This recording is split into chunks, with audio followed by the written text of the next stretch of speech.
Guys हम लोग बात करेंगे बेसिक कंट्रीज के बारे में। इस टॉपिक के अंदर तीन चीज आपको पता होनी चाहिए। पहला क्वेश्चन कि बेसिक कंट्रीज का जो ग्रुप है उसमें कौन सी कंट्रीज शामिल है। दूसरा क्वेश्चन, ये बेसिक कंट्री का जो ग्रुप तैयार किया गया है इस ग्रुप का मेन पर्पस क्या है। और तीसरा क्वेश्चन आपसे पूछा जा सकता है कि कोपेनहेगन क्लाइमेट समिट जो है वो किससे एसोसिएटेड, या फिर कोपेनहेगन समिट किससे एसोसिएटेड है। तो ये तीन चीजें हैं जिसकी आपको जानकारी होनी चाहिए। तो इन्हीं तीनों चीजों के बारे में बात करते हैं।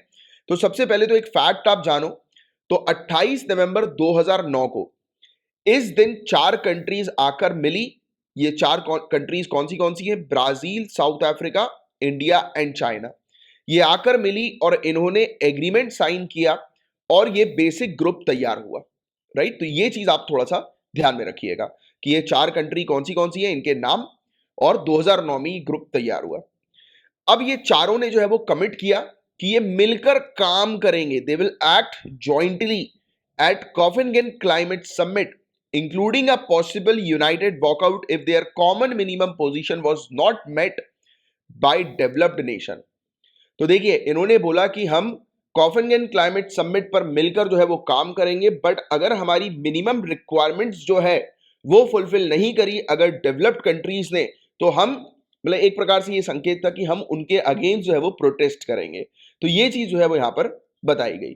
एंड इसके अलावा ये जो उभरता हुआ जियो पॉलिटिकल अलायंस जो चार कंट्रीज का हमें देखने को मिला था, इसका नेतृत्व किया था चाइना ने। फिर बाद में जाकर जब फाइनल कोपेनहेगन अकॉर्ड जब हुआ, तब उस समय यूनाइटेड स्टेट्स के साथ ये हम लोग को देखने को मिला। राइट, कि ये एग्रीमेंट जो है या फिर ये अलायंस जो है वो कंप्लीट हुआ। एंड इसके अलावा ये ग्रुप की अगर बात करेगा तो ये ग्रुप का मेन टारगेट क्या है, तो इसको आपको थोड़ा सा ध्यान में रखना है। इस ग्रुप का टारगेट ये है कि ये जो एमिशन, कार्बन डाइऑक्साइड का एमिशन बोल लो आप, या पॉल्यूटेंट्स का जो एमिशन बोल लो आप, तो ये चाहते हैं कि आप एमिशन को रिड्यूस करने के लिए एक लिमिट जो है वो डिफाइन करें। राइट, और क्लाइमेट एड मनी की डेवलपिंग कंट्रीज को डेवलप्ड कंट्रीज जो है वो अमाउंट यानी कि पैसा जो है वो दें, फाइनेंस करें, फंडिंग जो है वो करें। तो ये दो चीज मेनली इनकी हमें देखने को मिलती है। अब देखिए, कोपेनहेगन समिट किससे एसोसिएटेड है, ये क्वेश्चन आएगा।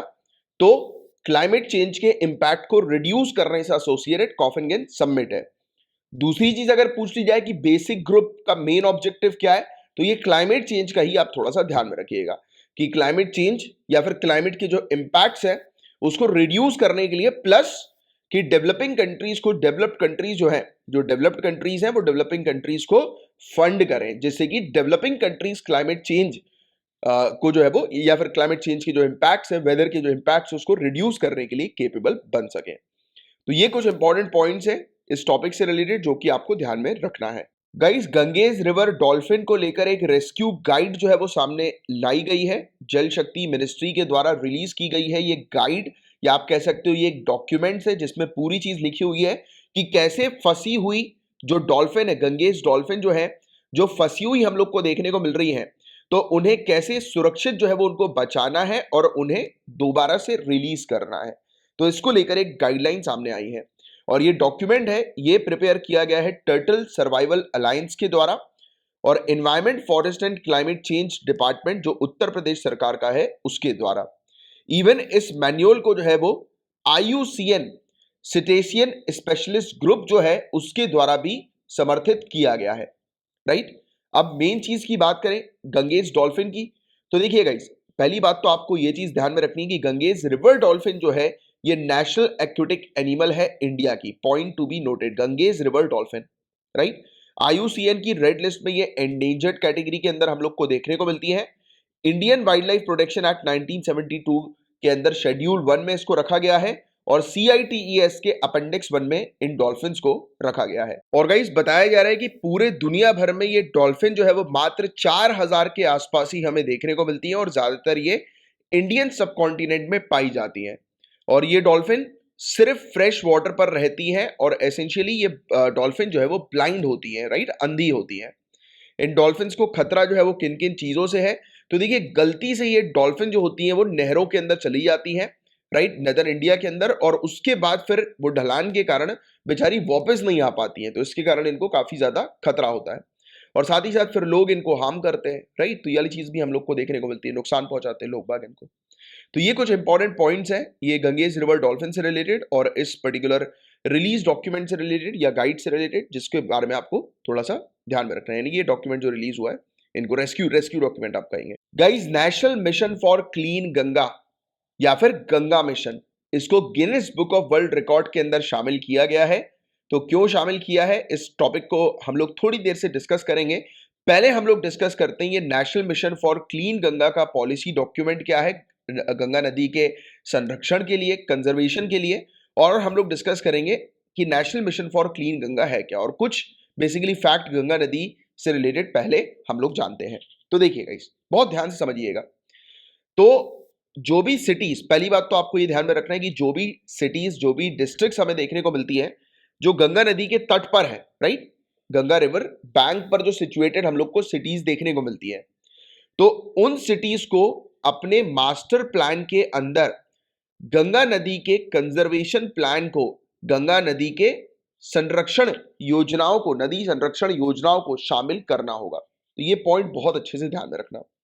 दूसरी चीज ये भी आपको तुरंत इसी समय ध्यान में ये रखनी है कि ये जो पॉलिसी डॉक्यूमेंट है जिसमें जो चीजें कुछ बताई हुई है कि क्या क्या चीजें जो है वो करनी है, यानी कि जो भी डिस्ट्रिक्ट हमें देखने को मिलती है, सिटी हमें देखने को मिलती है जो गंगा नदी के किनारे है, तो उसे अपने, पहली बात तो मैंने आपको बता दी है कि वो डिस्ट्रिक्ट जो अपना मास्टर प्लान तैयार करेगी तो गंगा नदी के संरक्षण के लिए भी उसे प्लान तैयार करना पड़ेगा। बट ये डिस्ट्रिक्ट सिर्फ वो वाली है जो गंगा नदी की जो मुख्य धारा है, मेन स्टेम है, राइट, उसे टच करती है। ये पॉइंट बहुत इंपॉर्टेंट है, आपको ध्यान में रखना। मेन स्टेम कि गंगा नदी की जो मुख्य धारा है वहीं पर ही मौजूद जो हम लोग को डिस्ट्रिक्ट्स देखने को मिलती हैं, राइट, तो सिर्फ उनके मास्टर प्लान में रिवर कंजर्वेशन का प्लान जो है वो शामिल किया जाएगा, राइट। और 5 स्टेट्स कौन सी हैं ये जहां से गंगा नदी हम लोग को देखने को मिलती है, होकर गुजरती है? उत्तराखंड, उत्तर प्रदेश, बिहार, झारखंड, वेस्ट बंगाल। तो ये पॉइंट बहुत इंपॉर्टेंट है, याद रखिएगा, ठीक है। तो पहली चीज क्लियर। दूसरी चीज की बात करें तो जैसे मैंने आपको बताया कि इन्हें अपने मास्टर प्लान के अंदर रिवर कंजर्वेशन प्लान को शामिल करना पड़ेगा इन डिस्ट्रिक्ट को। तो जब ये डिस्ट्रिक्ट का मास्टर प्लान तैयार होगा तो ये चीज कही गई है कि वो जो प्लान होना चाहिए वो प्रैक्टिकल होना चाहिए, और उस प्लान में आप अतिक्रमण जो होता है ना, इंक्रोचमेंट, राइट, तो उस सवाल को भी और लैंड ओनरशिप के सवाल को भी जो है वो कंसिडर करोगे, राइट। तो ये चीज यहां पर बताई जा रही है, राइट, कि ऐसा नहीं होना चाहिए कि कल को आपने जो प्लान तैयार किया और वहां पर गंगा नदी के तट पर अगर इंक्रोचमेंट हो जाता है तो फिर, या फिर आप कंट्रोल ही ना कर पाओ इंक्रोचमेंट को और वो होना शुरू हो जाए। बट अगर प्लान के हिस्से में रहेगा तो फिर आप इंक्रोचमेंट को कंट्रोल कर सकते हो, राइट, क्योंकि इंक्रोचमेंट नहीं होना चाहिए, अतिक्रमण नहीं होना चाहिए। क्लियर संकेत यहां पर ये वाली चीज बताई गई है। थर्ड पॉइंट इन्होंने बोला है कि एक सिस्टमैटिक रिहैबिलिटेशन प्लान होना चाहिए, सिस्टमैटिक, वैकल्पिक आजीविका विकल्प जो है वो होने चाहिए, राइट। तो इस पर जो है वो जोर दिया जाएगा, राइट। जैसे कि एंक्रोचिंग एंटिटीज हम लोग को देखने को मिलती है, जैसे कि कई, ये गंगा नदी है, राइट, इसकी बगल में ये डिस्ट्रिक्ट है, यहाँ पर कुछ लोग हम लोग को देखने को मिल रहे हैं, राइट, इस क्षेत्र पर, कि जिन्होंने जो है वो अतिक्रमण करके रखा हुआ है, राइट, यानी कि इलीगल इस क्षेत्र पर जो है वो रह रहे हैं। जैसे कि आपको पता हो कई बार झुग्गी बस्ती हमें देखने को मिलती है, वहां पर रहते हैं। तो ये कह रहे हैं कि आप जब, चलो ठीक है, आप जब मास्टर प्लान आपने तैयार किया और रिहैबिलिटेशन प्लान भी अगर आप लेकर आ रहे हो तो वो सिस्टमैटिक होना चाहिए, और जो भी लोग हैं उनको आप ऑल्टरनेटिव लाइवलीहुड का ऑप्शन जो है वो प्रोवाइड कराएं, और रीलोकेशन स्ट्रैटेजी के साथ ही साथ कि उनको अगर वहां से हटाया जा रहा है तो उनके लिए कोई दूसरी जगह व्यवस्था करो। ऐसा नहीं कि अब जो भी बेचारे गरीब लोग वहां पर हैं, झुग्गी बस्ती हमें देखने को मिल रही है, उनको हटा दिया और आपने छोड़ दिया, ऐसे नहीं, उनको जो है वो सही जगह पे आपको रखना है। गेटिंग इट और नॉट? समझ में आ रहा है पूरा? तो ये वाला दूसरा पॉइंट है।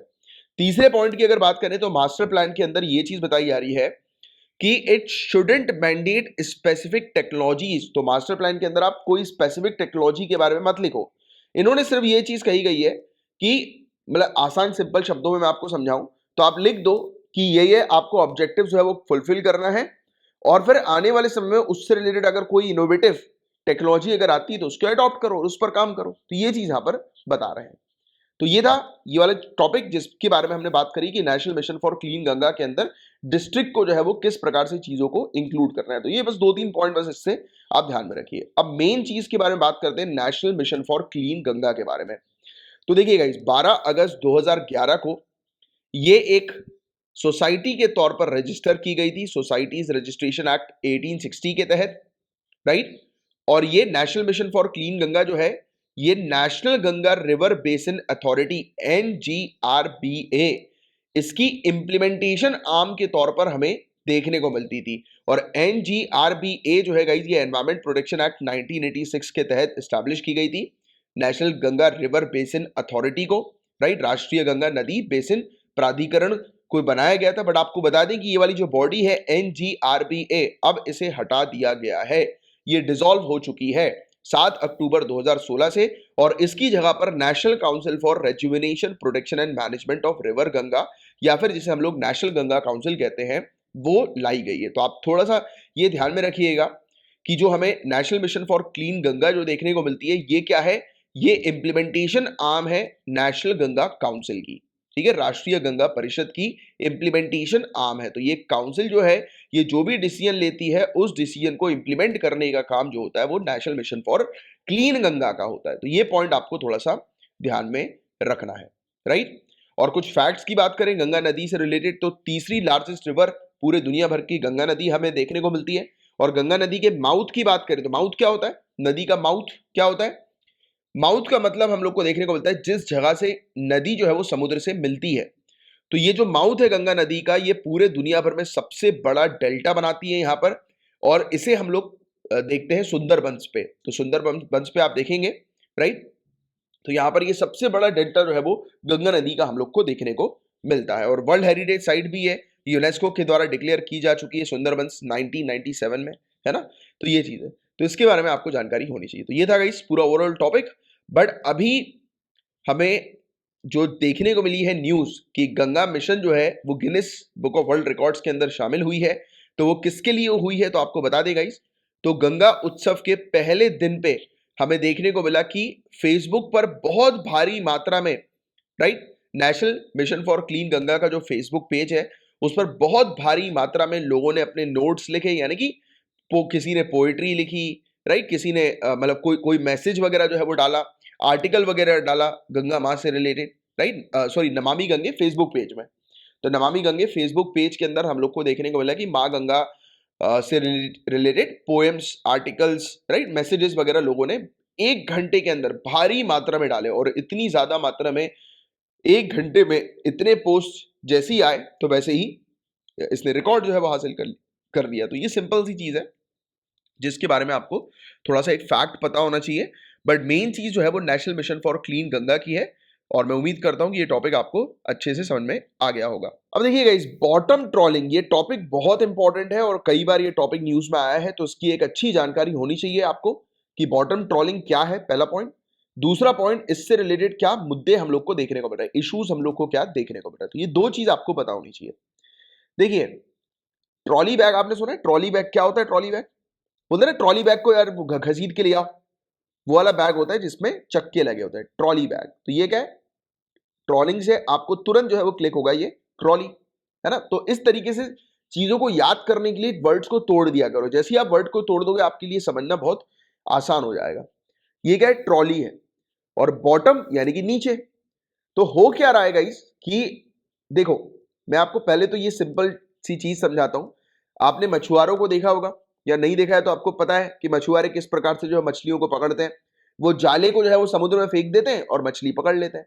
बट इनके पास एक दूसरी टेक्निक है, ये है बॉटम ट्रॉलिंग की टेक्निक। ये क्या करते हैं, अपनी बोट से जालों को समुद्र के नीचे जब फेंकते हैं तो उन जालों में अटैच्ड होते हैं इस प्रकार के पहिए, राइट, चक्के, राइट, जो कि ट्रॉल कर सके। और कई केसेस में चक्के नहीं होते, इस प्रकार का सिर्फ एक आप कह सकते हैं कि लकड़ी टाइप की होती है ये, राइट, लकड़ी या मतलब उसका होता है, मतलब लकड़ी नहीं बोलेंगे, लॉक तो जो है वो ऊपर आ जाएगा, राइट। फिर भी तो ये भारी मेटल टाइप का जो है ये फेंक देते हैं इस प्रकार से, राइट, एक बड़ा सा, राइट, हमें देखने को मिलता है जिसमें वेटेड हो और वो नीचे जो है वो जाकर अटक जाए, राइट।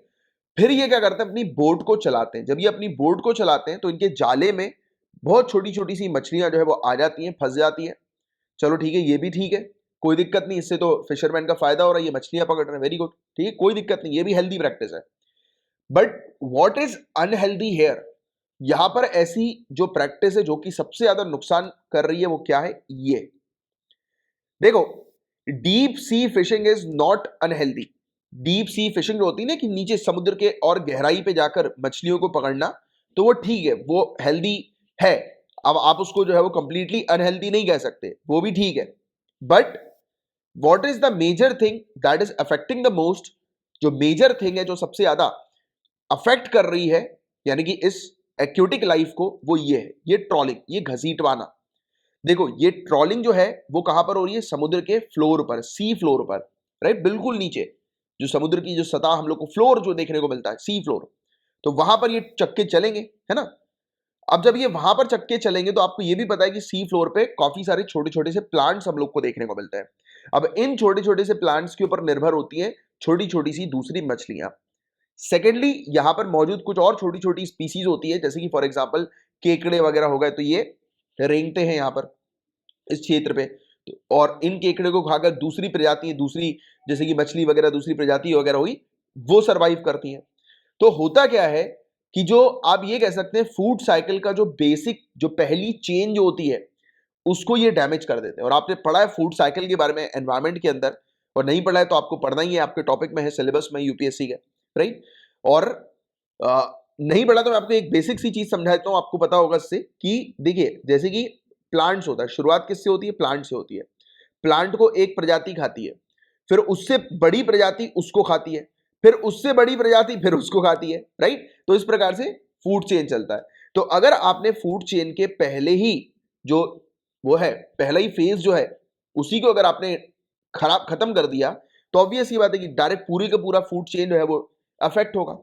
तो ये एक चीज है जिसको आपको थोड़ा सा ध्यान में रखना जरूरी है। ये सब चीजें जो मैंने आपको बताई, इसमें से मुश्किल से 75% चीज जो है वो आपको थ्योरेटिकल जो है वो मिल जाएगी, बट 25% जैसे ये फूड साइकिल वाला पॉइंट, ये आप अपने आप से जो है वो ऐड करेंगे अपने मेंस के पेपर में, राइट। क्योंकि ये सब चीजें कई बार एक जगह पर पूरी चीज अवेलेबल नहीं होती है, बट वो पूरी चीज जो है वो यहाँ पर आप लेक्चर्स जो है वो रेगुलर बेसिस पर सुनते हैं, तो मैं यहाँ पर वो चीज आपकी कवर करवा देता हूँ कि जिससे कि आपकी एक अंडरस्टैंडिंग भी अच्छी बिल्डअप हो और आपका मेंस का आंसर भी अच्छा हो। देखिए ट्रॉलिंग से सिर्फ ये ट्रॉली याद रखो आप, ट्रॉली बैग जो बोलते हैं ना हम लोग, ट्रॉली बैग, कि ट्रॉली बैग लेकर आओ, तो वो ये है, राइट, ट्रॉलिंग।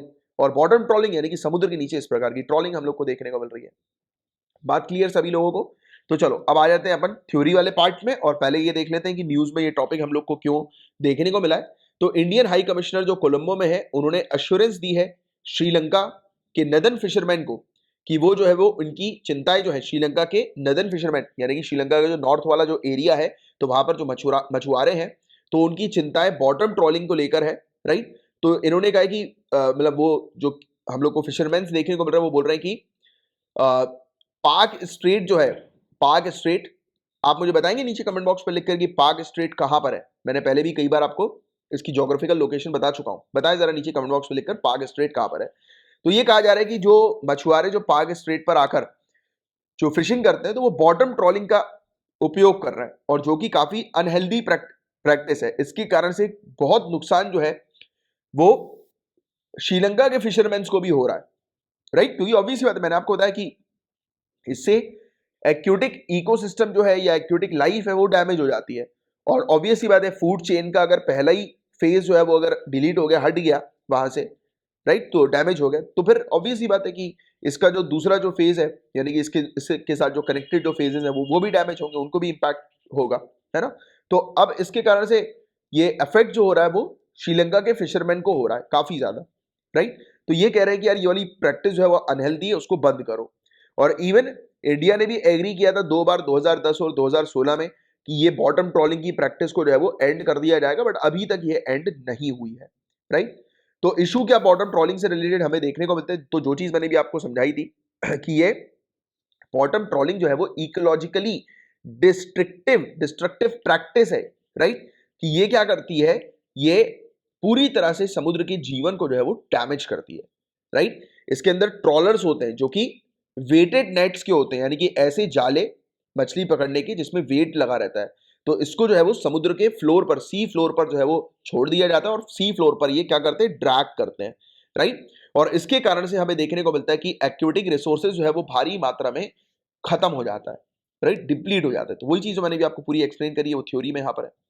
बॉटम ट्रॉलिंग के अंदर क्या होता है कि छोटी मछलियों को पकड़ लिया जाता है, और जब छोटी मछली को पकड़ा जाएगा तो एक और चीज हमें देखने को मिलती है। तो चलो ठीक है, छोटी मछली को पकड़ कर ये कई बार जो मछुआरे जो होते हैं छोटी मछली को छोड़ देते हैं, बड़ी मछली को अपने पास रख लेते हैं, राइट। बट चलो ठीक है, ये भी बात भी हमने मानी, बट प्रॉब्लम ये है कि छोटी मछलियों के साथ साथ वो नीचे मौजूद जो, जैसे मैंने आपको बताया ना, एक्यूटिक जो प्लांट्स वगैरह हमें देखने को मिलते हैं वो डैमेज हो जाते हैं, और भी दूसरी प्रजातियां वगैरह जो होती है वो डैमेज हो जाती है, राइट। तो ये चीज हमें देखने को मिलती है। और ये वाली प्रैक्टिस तमिलनाडु के फिशरमैन के द्वारा पाक बे पर शुरू की गई थी, राइट। और एक्टिवली हम लोग को देखने को मिल रहा है कि श्रीलंका के अंदर जो सिविल वॉर हुआ था तो उस समय ये काफी ज्यादा जो है वो ये प्रैक्टिस इन्होंने करना शुरू किया था। अब देखिए, एक सोल्यूशन है बॉटम ट्रॉलिंग का, राइट, कि डीप सी फिशिंग प्लान लेकर आओ, राइट। अब देखिए, इसमें हमें ट्रांजिशन करना है बॉटम ट्रॉलिंग से डीप सी फिशिंग में। क्यों? और डीप सी फिशिंग की अगर एक्टिविटीज की अगर हम लोग बात करें, मतलब ये होता क्या है, तो ये एक ऐसी एक्टिविटी होती है जिसमें मछलियों को पकड़ा जाता है, जो मछलियां समुद्र के बिल्कुल डीप पार्ट्स पर, गहरे समुद्र पर जो होती है मछलियां, राइट, तो उनको पकड़ने के लिए डीप सी फिशिंग का इस्तेमाल जो है वो किया जाता है।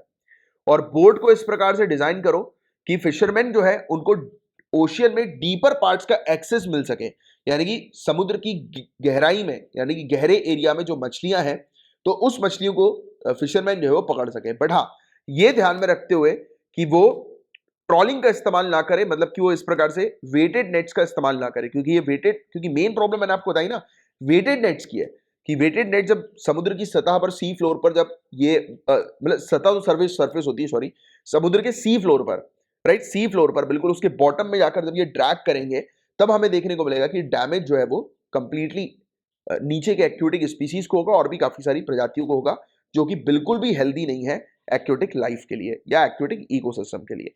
Getting it? तो ये चीज हमें देखने को मिल रही है। और कोस्टल एरिया पर डीप सी फिशिंग की प्रैक्टिस होती है और ये बिल्कुल भी अनहेल्दी नहीं है, कोई भी इसका इकोलॉजिकल डैमेज जो है वो नहीं है।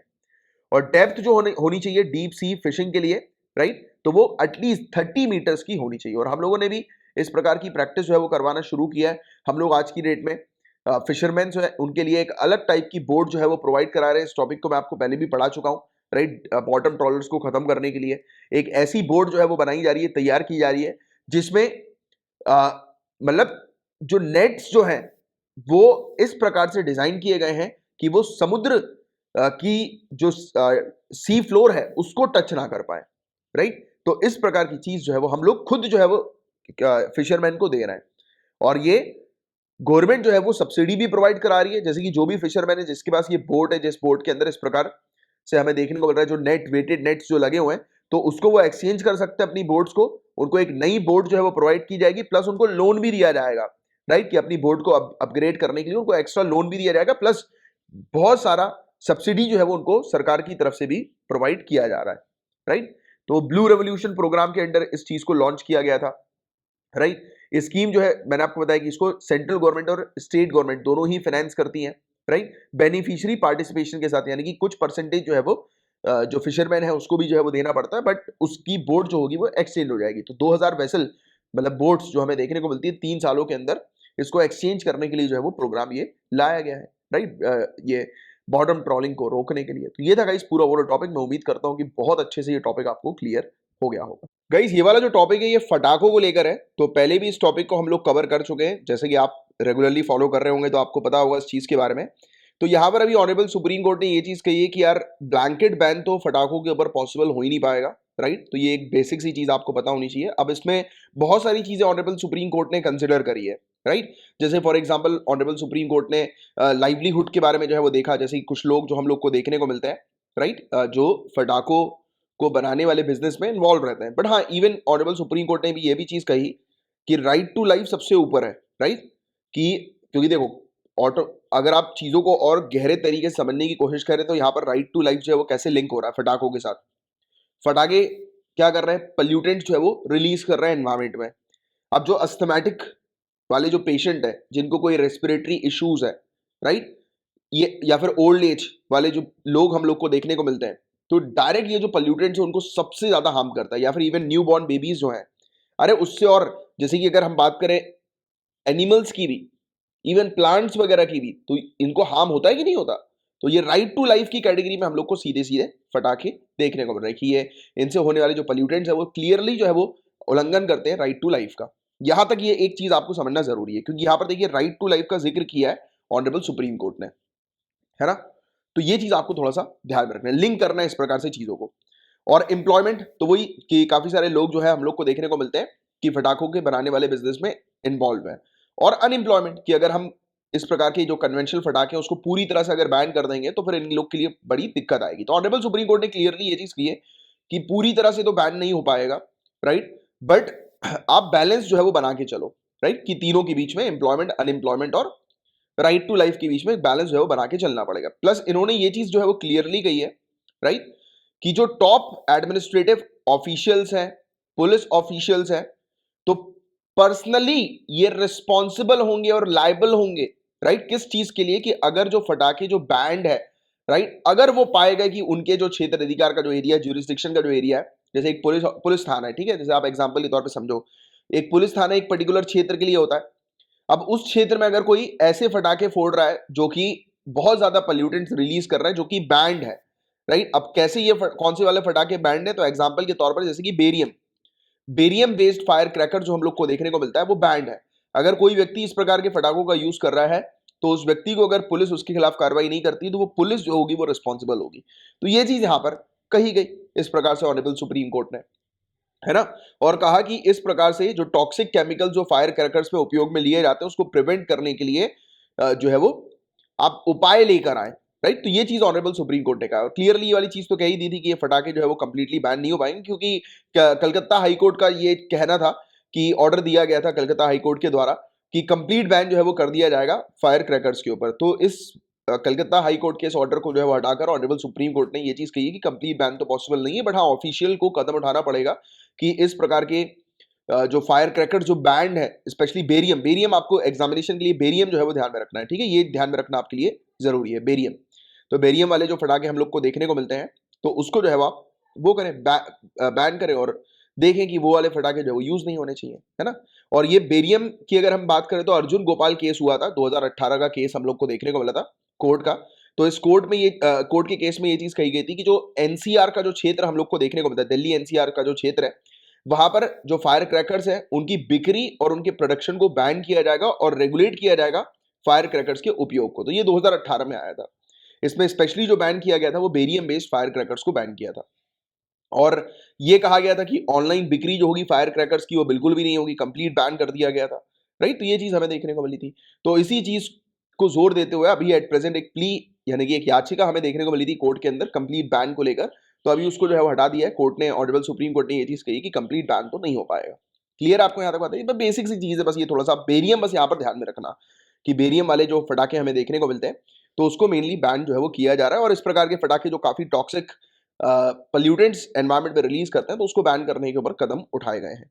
अब रिसेंटली क्या ऑब्जर्व किया सुप्रीम कोर्ट ने, तो वो चीज मैंने भी आपको बताई दी थी ऑलरेडी, एम्प्लॉयमेंट अनएम्प्लॉयमेंट और राइट टू लाइफ के बीच में एक बैलेंस क्रिएट करके रखना पड़ेगा, राइट। और ये चीज आपको थोड़ा समझना जरूरी है कि फायर क्रैकर्स काम कैसे करते हैं, ठीक है। तो ये टेक्निकलिटीज थोड़ी सी इन जनरल बस, क्योंकि आप ब्यूरोक्रेसी की सिविल सर्विसेज की तैयारी कर रहे हैं तो ज्यादा डेप्थ में नहीं आना है। इन जनरल बस आपको ये पता होना चाहिए कि फायर क्रैकर जो है वो फ्यूल का, ईंधन का और ऑक्सीडाइजर का, राइट, इसका उपयोग करते हैं किस चीज के लिए, कंबशन रिएक्शन को वो करने के लिए, प्रोड्यूस करने के लिए, दहन प्रतिक्रिया उत्पन्न करने के लिए।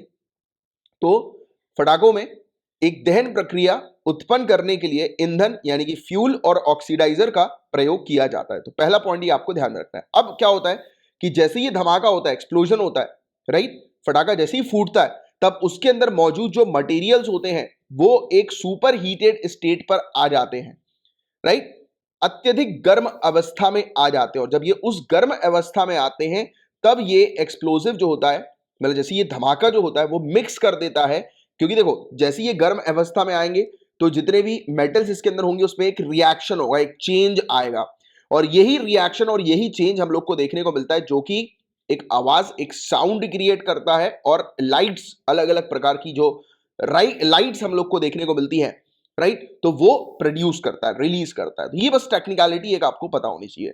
अब इसके पीछे क्या कंट्रोवर्सी है, तो देखो इसमें जो मेटल का उपयोग किया जाता है अलग अलग प्रकार की लाइट्स वगैरह को रिलीज करवाने के लिए, राइट, इस रिएक्शन के दौरान जो कलर्स वगैरह हम लोग को अलग अलग देखने को मिलते हैं वो जनरेट करने के लिए अलग अलग मेटल्स का जो उपयोग किया जाता है। कई बार ये जो मेटल्स होते हैं ये काफी एनवायरमेंट के लिए डेंजरस होते हैं, एनवायरमेंट को पल्यूट करते हैं, चाहे आप साउंड पोल्यूशन की बात करें चाहे आप एयर पोल्यूशन की बात करें, तो ये दोनों ही इसमें हम लोग को देखने को मिलता है।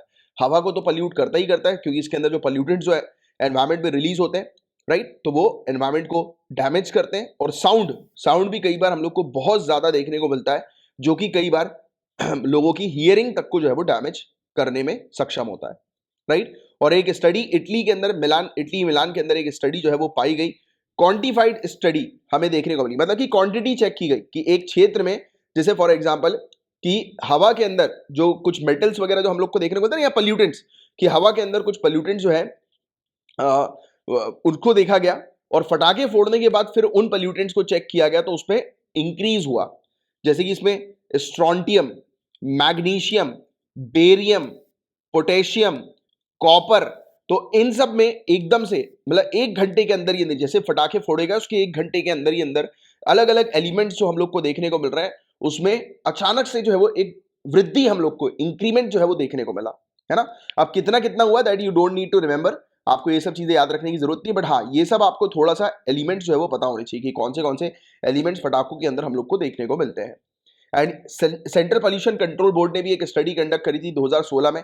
इसमें उन्होंने पाया गया कि जिस क्षेत्र पे जब भी दिवाली की रात होती है, तो जहां पर भी लोग फटाके वगैरह फोड़ते हैं, उसके नेक्स्ट डे जब हम लोग देखते हैं, तब अचानक से हमें aluminium, barium, potassium, sulphur, iron, strontium एकदम से बढ़ता हुआ नजर आता है उस क्षेत्र पे, उसका लेवल जो है वो अचानक से बढ़ जाता है, राइट। इवन उसकी रात में अगर चेक करेंगे तो बहुत ज्यादा बढ़ जाता है, राइट।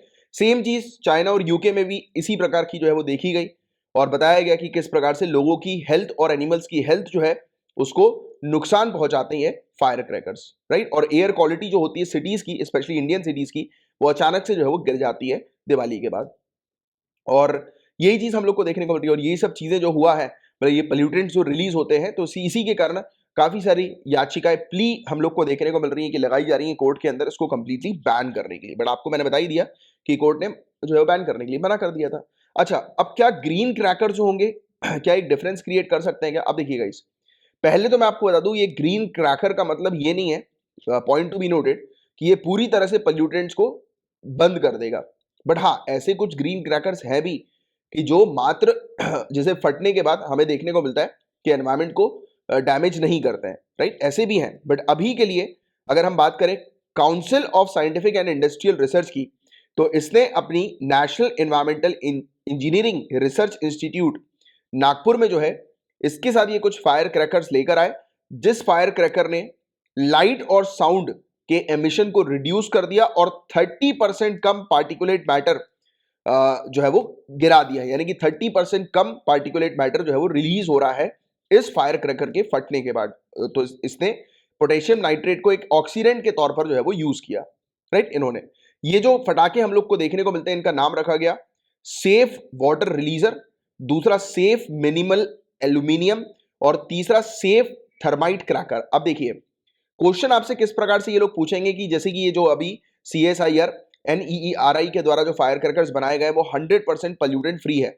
अगर ऐसा कोई स्टेटमेंट आया तो वो स्टेटमेंट गलत होगा, क्योंकि हमें क्लियरली ये चीज देखने को मिल रही है 30% लेस पार्टिकुलेट मैटर इसमें पाया गया है। मतलब साफ है कि पार्टिकुलेट मैटर हैं, पोल्यूटेंट्स एनवायरमेंट में ये कर रहे हैं, बट कन्वेंशनल फटाकों से कम कर रहे हैं। Getting it? तो इस प्रकार से चीजों का आपको ध्यान में रखना है थोड़ा, ठीक है। तो हमने जो है वो ये 3 फटाकों की जो है वो बात करी, right. Safe water रिलीजर, right, safe minimal aluminium और सेफ थर्माइट क्रैकर। तो सेफ थर्माइट क्रैकर के अंदर लो सल्फर है और लो पोटेशियम नाइट्रेट है। सेफ मिनिमल एल्यूमिनियम की बात करें तो इसमें एल्यूमिनियम का उपयोग जो है वो काफी कम किया गया है। और अगर हम बात करें सेफ वाटर रिलीजर की, तो इसमें पोटेशियम नाइट्रेट और सल्फर का उपयोग जो है वो कम है। और इसके जो साउंड्स होते हैं इन फायर क्रैकर्स के, वो बिल्कुल सेम होते हैं जो कन्वेंशनल फायर क्रैकर के जैसे हम लोग को नजर आते हैं, राइट। जैसे कि एक जनरली एक रस्सी बम जैसा फटेगा उसकी आवाज जैसी होगी, वैसे ही इनकी भी होगी। तो ऐसा ये क्लेम कर रहे हैं, राइट। और आज की डेट में किस चीज की आवश्यकता है? तो बैन को डिसाइड करते समय हमें ऑब्वियस ही बात है कि जो फायर क्रैकर मैन्युफैक्चरर्स जो हैं उनके लाइवलीहुड को भी ध्यान में रखना जरूरी है, जो कि ऑलरेडी सुप्रीम कोर्ट ने इस चीज के बारे में बात करी है। क्योंकि देखो क्या होता है, आप एकदम से चीजों को रोक नहीं सकते हो। जैसे मैंने आपको पहले भी ये वाला एग्जांपल जो है वो दे चुका हूं, इस एग्जांपल को हमेशा ध्यान में रखना। जैसे कि आप एक पर्टिकुलर डिस्ट्रिक्ट के डिस्ट्रिक्ट कलेक्टर हो, राइट, आप कलेक्टर हो, आपकी डिस्ट्रिक्ट में एक ऐसी फैक्ट्री है जो कि काफी ज्यादा पॉल्यूटेंट जो है वो क्रिएट कर रही है। तो आप एकदम से उस फैक्ट्री को बंद नहीं कर दोगे, क्योंकि आपको पता है उस फैक्ट्री के अंदर जैसे लेट्स से कि 1000 लोग को जॉब मिल रही है। अगर आप एकदम से उस फैक्ट्री को बंद कर दोगे तो वो 1000 लोगों की जॉब चली जाएगी आपकी डिस्ट्रिक्ट के अंदर। आपकी डिस्ट्रिक्ट के अंदर अनएम्प्लॉयमेंट अचानक से जो है वो 1000 लोगों को फेस करना पड़ेगा, and that will be very difficult for the people. Getting it और नॉट? तो ये चीज हमें देखने को मिल रही है। तो आपको हमेशा एडमिनिस्ट्रेटिव पॉइंट ऑफ व्यू से जो भी डिसीजन लेना है वो काफी सारे फैक्टर्स को ध्यान में रखते हुए लेना है, राइट? क्योंकि कल को आप डिसीजन मेकर बनने वाले हो, आप डिसीजन लोगे, आपके डिसीजन मैटर करेंगे। और इस एग्जामिनेशन की प्रिपरेशन यही है कि आप किस तरीके से अपने डिसीजन को जो है वो लेते हैं। Understanding it? तो ये चीज आप हमेशा ध्यान में रखिए। देखिए, अचानक से अभी सुप्रीम कोर्ट बोल दे कि बैन कर दो सब पटाखों को, तो कितने सारे लोग हैं, बताया जा रहा है कि भारी मात्रा में लोग जो है वो फायर क्रैकर मैन्युफैक्चरिंग में इन्वॉल्व हैं, तो एकदम से उनका लाइवलीहुड चला जाएगा। First point. सेकेंड पॉइंट हमें देखने को मिलेगा कि लाइवलीहुड जाने के बाद देखो, एक तो क्या होता है कि फटाके तो ऑलरेडी बने हुए हैं, तो फिर वो ब्लैक मार्केटिंग उसकी शुरू हो जाएगी। तो इस चीज को भी बहुत देखना जरूरी है। तो क्या होता है, ग्रेजुअली धीरे धीरे धीरे धीरे करके आप बंद करो। जैसे अभी आपने कुछ चीजों पर रेस्ट्रिक्शन लगाए, नेक्स्ट ईयर पहले से ही बोल दो, यानी कि अभी से ही नोटिस दे दो कि जिससे कि फैक्ट्रीज वगैरह जो मैन्युफैक्चरिंग फैक्ट्रीज वगैरह जो हमें देखने को मिलती है उनके पास एटलीस्ट टाइम हो, एक लगभग 1 साल का, कि उनको पता लग जाए कि हाँ यार, और एक लॉन्ग टर्म प्लान दे दो कि 2025 तक लेट से कि हम कंप्लीटली बैन करने वाले हैं। तो इससे क्या रहेगा कि सभी मैन्युफैक्चरर्स को पता रहेगा कि इनको कितना प्रोडक्शन करना है और कितनी जल्दी दूसरी टेक्नोलॉजी में स्विच करना है, राइट? यानी कि जो ग्रीन फायर क्रैकर की टेक्नोलॉजी जो कम पोल्यूटेंट रिलीज करे तो उसमें इन्हें स्विच करना है, तो एटलीस्ट उनको भी टाइम मिल सके, राइट? तो वो चीज जो है वो करने की आवश्यकता है। तो ये था गाइस पूरा वो टॉपिक। मैं उम्मीद करता हूं कि आपको बहुत अच्छे से ये टॉपिक समझ में आ गया होगा। Guys, conference of party 26 COP 26 जो है वो अभी शुरू हो चुकी है। तो यहां पर इस टॉपिक में हम लोग मेनली 3 चीजों के बारे में डिस्कशन करेंगे। COP 26 एग्जैक्टली है क्या, फिर हम लोग डिस्कस करेंगे UNFCCC के बारे में, United nation framework convention on climate change के बारे में, और COP 26 में इंडिया ने जो है वो क्या अनाउंसमेंट करी है। तो ये चीजों को हम लोग एक साथ जो है वो कवर करेंगे। तो देखिए गाइस, यूनाइटेड किंगडम जो है वो होस्ट कर रही है COP 26, यूके के अंदर हम लोग को देखने को मिल रही है ग्लासगो में। तो ये वाली चीज आप थोड़ी सी ध्यान में रखिएगा, राइट? और 31 अक्टूबर से 12 नवंबर तक ये चलेगी कॉन्फ्रेंस।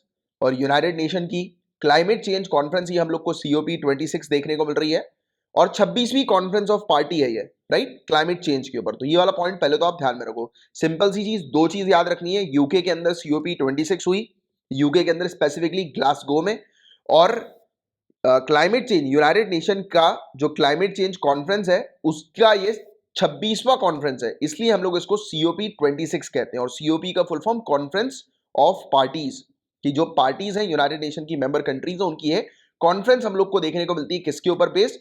क्लाइमेट चेंज को, या फिर क्लाइमेट चेंज के इंपैक्ट को रिड्यूस करने के ऊपर बेस्ड ये कॉन्फ्रेंस होती है। क्लियर ये वाली बात? आगे बढ़ रहे हैं। कॉन्फ्रेंस ऑफ पार्टी एग्जैक्टली है क्या? तो COP हमें किसके अंडर देखने को मिलती है? UNFCCC के अंडर देखने को मिलती है। ये एक्चुअली इसका फुल फॉर्म थोड़ा सा गड़बड़ हो गया है, राइट? आप इसको प्लीज करेक्ट कर लें। United nation framework convention on climate change है इसका फुल फॉर्म, जो बनाई गई थी 1994 में। UNFCCC जो है वो स्टैब्लिश हुई थी किस चीज के ऊपर? कि ग्रीन हाउस गैस का जो कॉन्सेंट्रेशन एटमॉस्फेयर में हमें देखने को मिल रहा है, जो भारी मात्रा में जो ग्रीन हाउस गैस हम लोगों ने, ह्यूमंस ने जो रिलीज कर दी है। देखो, normally green house gas release होती है नेचुरली, राइट? अगर हम बात करें, नेचुरली भी ग्रीन हाउस गैस जो है वो रिलीज होती है, और फिर वो रिसाइकल, एनवायरमेंट जो है, नेचर जो है उसे रिसाइकल कर लेता है। बट हम लोगों ने, ह्यूमंस ने क्या किया, उसमें एक्स्ट्रा बर्डन ऐड कर दिया, और इसी एक्स्ट्रा बर्डन के कारण, ह्यूमंस के द्वारा किए गए एक्स्ट्रा बर्डन के कारण ये रिसाइकलिंग प्रॉपर तरीके से नहीं हो पा रही, और ये प्रॉब्लम्स हम लोग को देखने को मिल रही है। तो ये एनवायरमेंट में आपने पढ़ा ही होगा ऑलरेडी, अगर नहीं पढ़ा है तो पढ़ना है आपको। आपकी एनवायरमेंट का एक इंपॉर्टेंट वो है सिलेबस के अंदर आपका टॉपिक, राइट? प्रीलिम्स में भी पूछा जाता है, मेंस में भी आते हैं इससे रिलेटेड क्वेश्चन, और अब तो और ज्यादा क्वेश्चन इस टाइप के आएंगे, क्योंकि अभी इश्यूज हम लोग को मेनली इसी के रिलेटेड, क्लाइमेट चेंज के रिलेटेड देखने को मिल रहा है। इवन ऐसे भी इससे रिलेटेड आएंगे। तो आप अच्छे आर्टिकल जो है वो प्रिपेयर करके रखा करो। ये वाला जो आर्टिकल है जिस पर हम लोग अभी चर्चा कर रहे हैं, तो ये तो बहुत इंपॉर्टेंट आर्टिकल है। इसके बारे में तो प्रॉपर हर एक जानकारी आपको बहुत अच्छे से होनी चाहिए, तो बहुत ध्यान से सुनना इस टॉपिक को। तो UNFCCC जो स्टैब्लिश की गई थी वो इसी चीज के लिए स्टैब्लिश की गई थी कि ग्रीन हाउस गैस का जो कॉन्सेंट्रेशन हम लोग को एटमॉस्फेयर में देखने को मिलता है उसे क्या करना है? स्टेबलाइज करना है, स्टेबल करना है, राइट? और इसके अलावा COP जो मेंबर हम लोग को, कॉन्फ्रेंस ऑफ पार्टी के जो मेंबर्स देखने को मिलते हैं, ये एक मीटिंग होती है, और ये मीटिंग होना शुरू हो गई थी 1995 से। और COP 1 की जो मीटिंग, यानी कि पहली जो मीटिंग हुई थी COP की, वो 1995 में हुई थी बर्लिन में, राइट? और इस मीटिंग के दौरान किन चीजों पर डिस्कशन किया गया? पहले तो उन्होंने बोला कि भैया उपाय लेकर आओ, क्लाइमेट चेंज जो आज की डेट में ऑब्जर्व किया जा रहा है, टेम्परेचर लेवल जो इंक्रीज हो रहा है, तो उससे लड़ने के लिए, उसको रिड्यूस करने के लिए ग्रीन हाउस गैस एमिशन को उपाय लाए जाए। क्योंकि पहली चीज तो ये कि अब तो उपाय ढूंढेंगे, क्योंकि पहली ये कॉन्फ्रेंस है तो उस तरीके से प्रैक्टिकली सोचो। तो पहले तो ये ढूंढा ढांडी करेंगे। फिर इन्होंने बोला कि सभी लोग भैया सहयोग करो इस प्रकार के प्लान्स को बनाने के लिए, कि क्लाइमेट चेंज के इंपैक्ट को रिड्यूस करने वाले प्लान्स को बनाने के लिए सभी अपना अपना जो है वो योगदान दें, सहयोग करें, है ना, कंट्रीब्यूट करें सभी लोग। फिर एजुकेशन को प्रमोट करो, ट्रेनिंग को प्रमोट करो, पब्लिक अवेयरनेस को प्रमोट करो क्लाइमेट चेंज रिलेटेड, क्योंकि पब्लिक अगर अवेयर होगी तो धीरे धीरे करके हमें देखने को मिलेगा कि सिचुएशन पब्लिक के थ्रू जो है हम लोग रिजॉल्व कर सकते हैं, है ना। तो ये चीज एजुकेट करो लोगों को कि क्या प्रॉब्लम्स आगे चल के हो सकती हैं अगर क्लाइमेट चेंज के इंपैक्ट को हमने रिड्यूस करने पर प्रयास नहीं किया मिलजुल कर सभी लोगों ने एक साथ, है ना।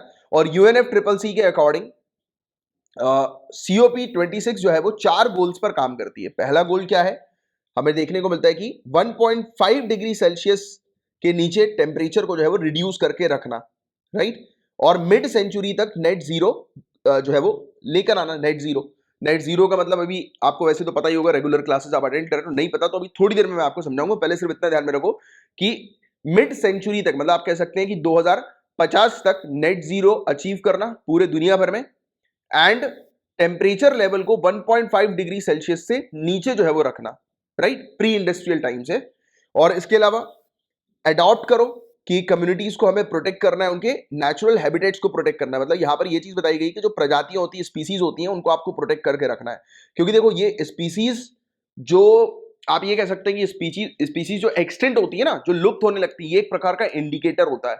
देखिए गाइस, काफी सारी आपको पता होगा कि काफी सारी ऐसी स्पीसीज है, उनको सर्वाइव करने के लिए प्रॉपर टेम्परेचर की रिक्वायरमेंट होती है ना। और जब ये टेम्परेचर हल्का सा भी उनके लिए राइज होगा, अरे बेस्ट एग्जांपल मैं आपको देता हूं, स्पेशली ये एक्वेटिक स्पीसीज के लिए एप्लीकेबल होता है, पता है आपको। समुद्र में रहने वाली प्रजाति या पानी के नीचे, इन जनरल पानी के नीचे रहने वाली प्रजातियों में एक चीज ये रहती है, उनमें हल्का सा भी अगर टेम्परेचर चेंज हो गया ना तो वो मर जाती है। वो हल्के से भी टेम्परेचर चेंज को या फिर अपने एनवायरमेंट को हल्के से भी चेंज होता है उनका एनवायरमेंट, उनका हैबिटेट, तो वो सर्वाइव नहीं कर पाती।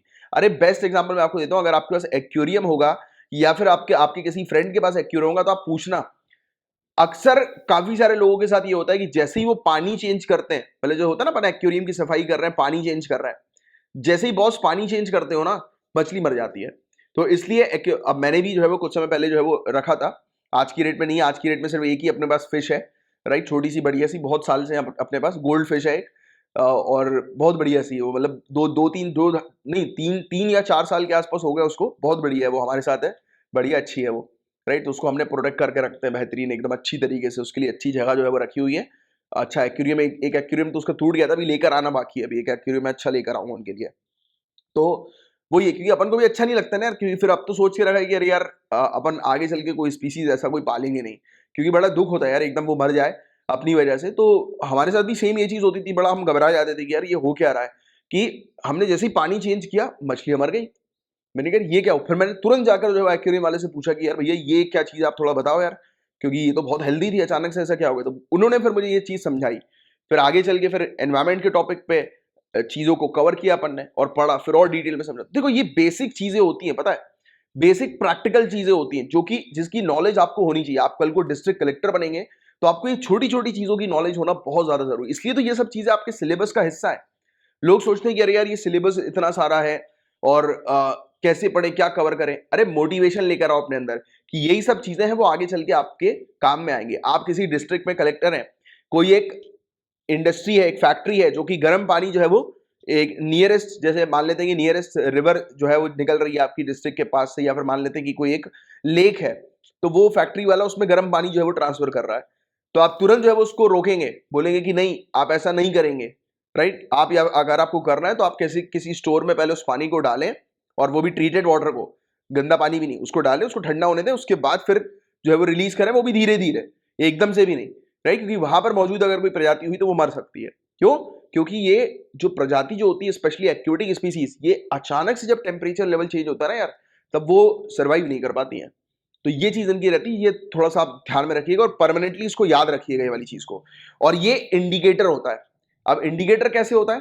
तो अगर क्लाइमेट चेंज हुआ, टेम्परेचर लेवल इंक्रीज हुआ, तो जब ये प्रजातियां जब लुप्त होने लगती है ना अपनी जगह, अगर या लुप्त होने लगती है या फिर अगर अपनी जगह भी चेंज कर रही हैं, तो भी एक प्रकार का इंडिकेटर होता है। जैसे एग्जांपल के तौर पर कुछ समय पहले भी एक न्यूज आई थी कि जो स्नो लेपर्ड्स वगैरह जो हैं, जो स्नो लेपर्ड्स हम लोग को देखने को मिलते हैं, वो ऊपर की तरफ जा रहे हैं। इवन टाइगर्स भी जो है वो हिली एरियाज की तरफ जा रहा है, राइट। उनका जो हैबिटेट था वो नीचे वाले एरिया में था, अब वो ऊपर की तरफ जा रहा है। अब हमने पढ़ा हुआ है ज्योग्राफी में कि जैसे जैसे आप ऊपर जाओगे वैसे वैसे क्या होगा, ठंडी बढ़ेगी।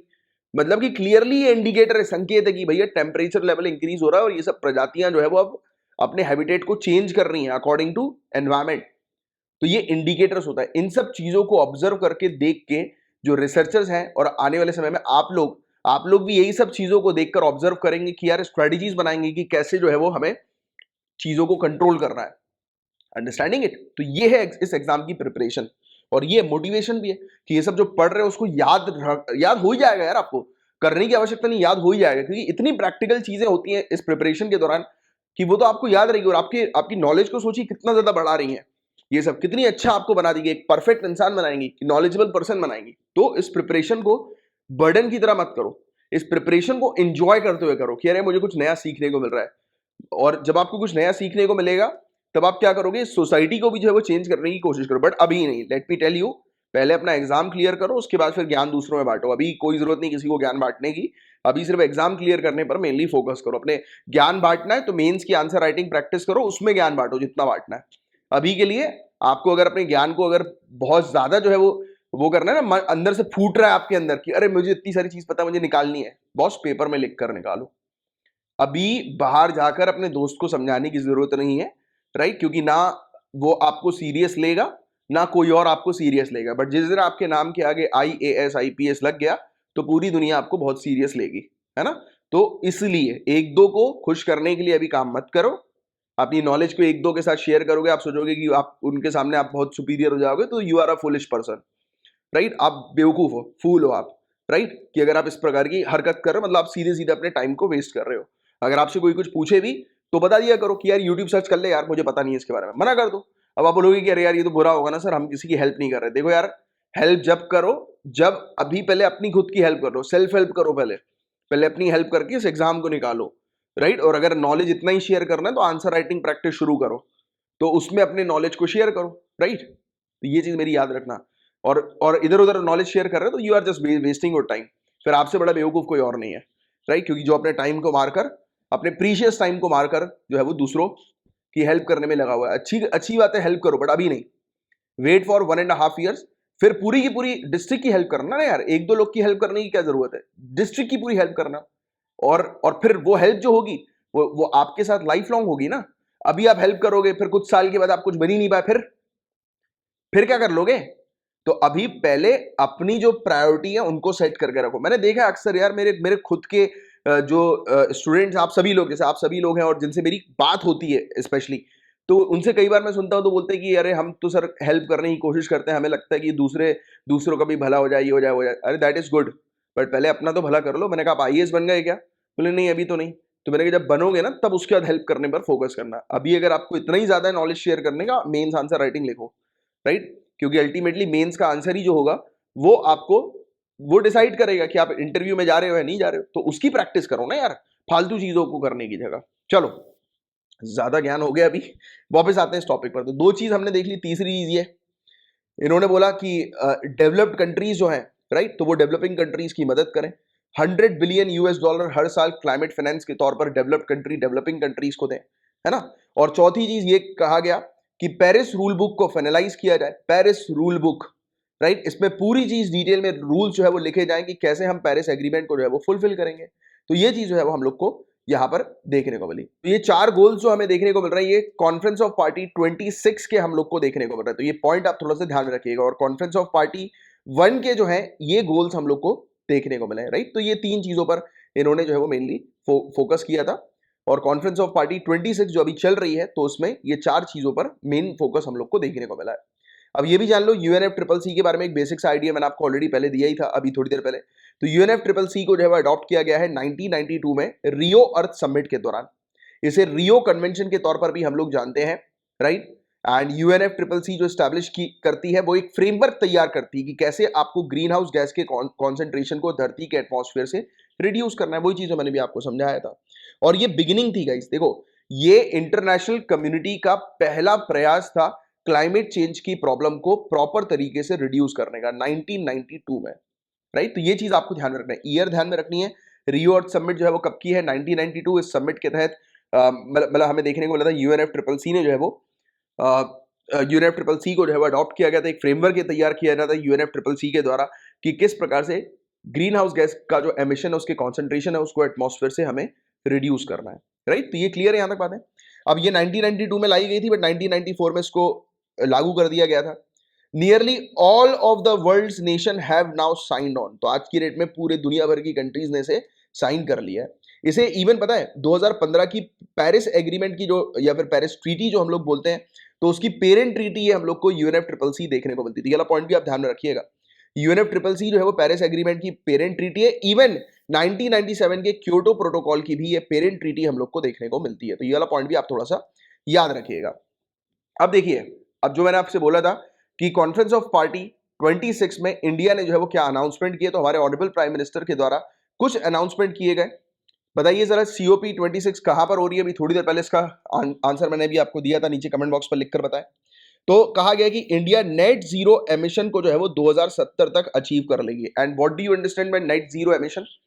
तो देखो पहले तो हम लोगों ने, इंडिया ने पहले मना कर दिया था कि हम लोग नेट जीरो को नहीं मानेंगे, right. Net zero carbon emission को जो है वो हम लोग नहीं मानते, क्योंकि हमें पता था कि यार ये एक चाल है एक प्रकार की कि जो डेवलप कंट्री अपनी पेरिस एग्रीमेंट के गोल्स को ही फुलफिल नहीं कर पाई, तो एक नया गोल ये लेकर आ गई है। तो वी नो अबाउट इट, तो इसलिए हमने पहले क्लियरली मना कर दिया था हम जाएंगे नहीं। बट अभी प्रॉब्लम क्या है कि अभी इंटरनेशनल कम्युनिटी काफी सारी जो है वो नेट जीरो के चक्कर में पड़ी हुई है। तो फिर इसलिए हमने एक टारगेट ईयर जो है वो दे दिया है 2070 का। हमने जानबूझ के 2070 का ईयर दिया रेदर देन 2050, राइट, या फिर रेदर देन 2050 से पहले का, राइट। वो इसलिए क्योंकि देखो यार हमारा आत्मनिर्भर भारत अभियान भी है, हमने अभी शुरू किया है सेल्फ रिलायंट मिशन, जिसके तहत हम इंडिया को जो है वो एक मैन्युफैक्चरिंग हब बनाना चाहते हैं। और उसके लिए हमें फैक्ट्रीज वगैरह हमें स्टैब्लिश कर रहे हैं, मैन्युफैक्चरिंग यूनिट्स स्टैब्लिश कर रहे हैं। अब इसमें पॉल्यूटेंट्स तो होंगे ही होंगे, राइट। तो उसको हम लोग रिड्यूस तो कर नहीं पाएंगे। और नेट जीरो का सिंपल मकसद क्या है कि जितना आप पॉल्यूटेंट रिलीज करते हो उतना आप एब्जॉर्बेंट क्रिएट कर दो, एब्जॉर्बेंट क्रिएट कर दो या एड्जॉर्बेंट क्रिएट कर दो। इसका क्या मतलब हुआ? तो इसका सिंपल से मतलब मैं आपको समझाता हूं। जैसे एग्जांपल, सिंपल एग्जांपल, एक फैक्ट्री अगर आपने स्टैब्लिश करी, उस फैक्ट्री में से जितना धुआं निकल रहा है तो उतना ही इक्विवेलेंट आप एक स्पेस जो है वो बना दो जहां पर आप प्लांटेशन कर दो।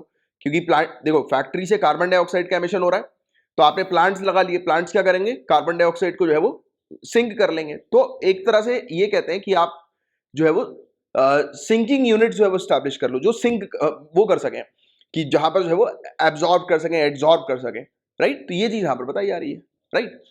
तो ये चीज है पूरी नेट जीरो के अंदर। तो अभी इंडिया ने, ये चीज याद रखने वाली है आपको, बहुत इंपॉर्टेंट, कि इंडिया ने अभी कह दिया, अनाउंसमेंट कर दिया है कि हम नेट जीरो एमिशन को एटलीस्ट 2070 तक अचीव कर लेंगे।